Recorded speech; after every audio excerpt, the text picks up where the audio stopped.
شانو بیبي اکثر څه ګرم شي د سر داسې وایي ته بیا کې دیوال ته څوک وایي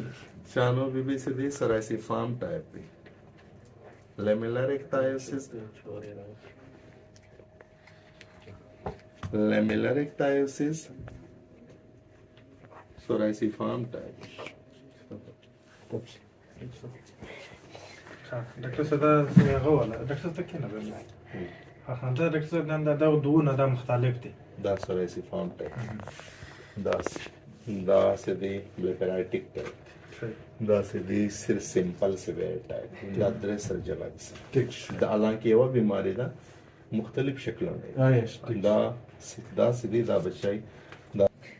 سرائسی فارم ٹائپ لیملر ایکٹائیوسس ډاکټر صاحب ورسره به ځل چې دا کال نه دلته راوتلی کوم چیرې ګرځي لکه کور نه پیله ځل باندې